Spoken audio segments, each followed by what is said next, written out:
Assalamualaikum warahmatullahi wabarakatuh. Selamat siang teman-teman sahabat di channel YouTube Majalah Infovat. Kali ini kebetulan kami baru saja mengadakan annual meeting PT Galus Indonesia Utama. Kami adalah penerbit dari Majalah Infovat, Majalah Info Aquaculture, Majalah Cat and Dog, dan juga penerbit Gita Pustaka, dan juga ada divisi Gita Event Organizer dan Gita Consultant. Saya bersama Dr. Hewan Rahmat Nuryanto. Selamat siang Pak Rahmat. Selamat siang Pak Bambang. Ini kita seragam ya. Oh, iya. Ya. Kebetulan dapat pembagian dari panti asuhan. Jadi pada siang hari ini saya mau ngobrol dalam rangka annual meeting. Kita mau ngobrol tentang proses peternakan Pak, karena kita siap. di bidang peternakan dan kesehatan hewan. Karena banyak orang bingung, misalnya profesi dokter hewan itu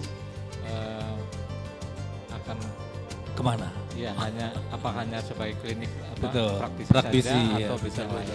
Kemudian sarjana peternakan juga begitu. Kalau sarjana peternakan itu apa ke peternakan? Hanya jadi tukang kandang saja, atau ada yang lain. Tapi lebih dahulu Pak Rahmat, ini saya jelaskan dulu, Pak Rahmat itu adalah mantan Ketua Umum Asosiasi Obat Hewan Indonesia.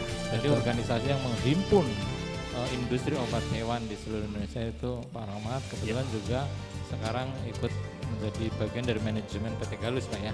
Iya betul. Terlebih dahulu Pak Rahmat, saya ingin dapat wacana tentang prospek peternakan. Ngobrol singkat aja nih Pak. Ya, baik. Sejauh mana kalau di Indonesia dibanding dengan Malaysia? Gini, kalau secara umum ya, ini peternakan di Indonesia itu saya yakin sekali prospeknya masih besar ya. Sekali ya.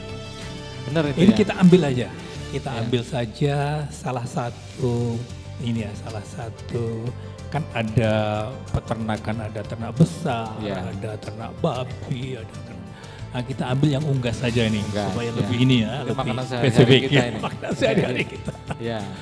Nah, coba saat ini kita ini mungkin tahu ya, kita sama-sama tahu bahwa konsumsi broiler kita barangkali per tahun per kapita itu tidak jauh dari 14 sampai atau 15 kilo per orang per tahun kan ya. Kira-kira sebelum pandemi itu sekitar 15 kilo. Nah, sekitar 15. Nah, sedangkan kalau kita bandingkan dengan negara tetangga kita ya, Thailand aja paling ini sudah mendekati 25.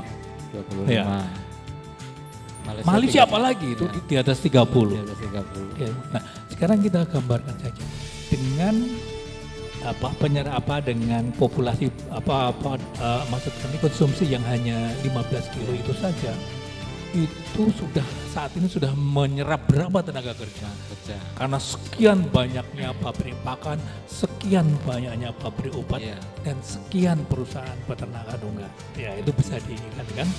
Nah bisa kita bayangkan sekarang kita lihat di pabrik obat saja yang anggota AOSO itu kan kurang lebih sekitar 200 perusahaan. Ya, 200 perusahaan. Satu perusahaan minimal satu dokter sebagai PJTH. Ya. Artinya kan sudah 200 orang. PJTH itu penanggung jawab teknis obat hewan. Iya betul, karena apa? Setiap perusahaan yang berbisnis di obat hewan harus punya satu dokter hewan minimal kan itu. Itu sebagai penanggung jawab tadi saja. Belum tenaga yang lain, tenaga di pemasarannya. Pemasaran di ininya. Nah, dan itu nampak sekali sekarang ini walaupun pandemi itu perusahaan obat hewan nambah apa Bang? Nambah ya? Iya. Nah kan, ketika pandemi pun banyak atau yang mengajukan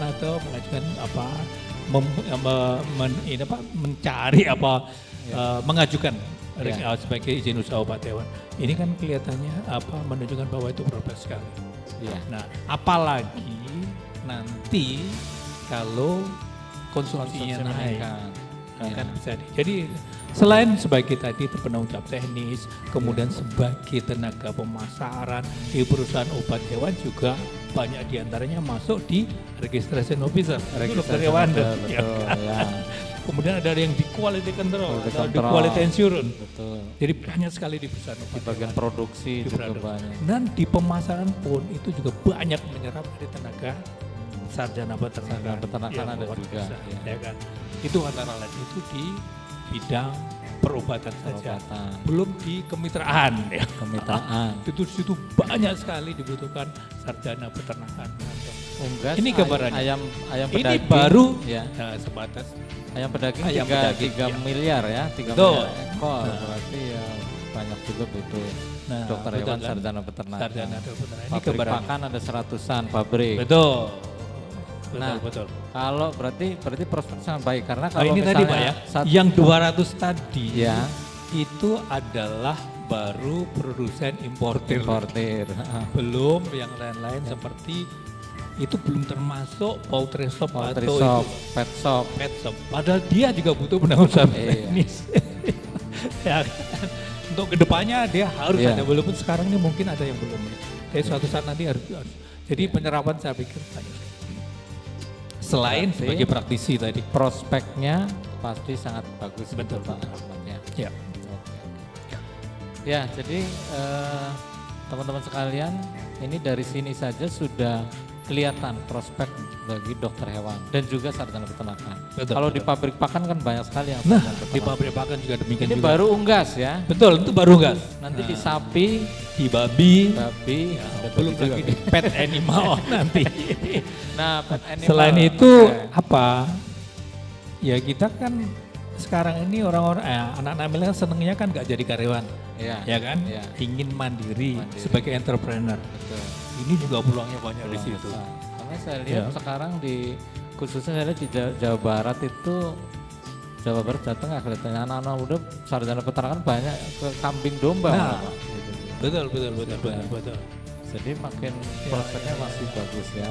Betul, Jadi betul, kalau betul, ada orang yang bilang, wah buat apa dokter hewan sarjana peternakan gitu kan, Indonesia apa susah gitu ya. Betul, Padahal betul. enggak ya Pak Rahmat. Ya, betul. Sebenarnya Ya. banyak opsi, banyak Ya. pilihan sebenarnya. Banyak pilihan. Mau jadi praktisi boleh, menjadi pebisnis juga boleh. Ini masih terkait dengan peternakan dan kesehatan hewan. Iya.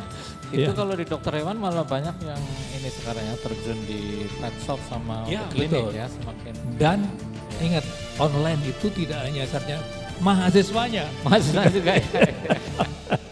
Mahasiswanya itu sudah banyak yang terjun. Nah, ini yang saya sebenarnya saya menyambut baik ya.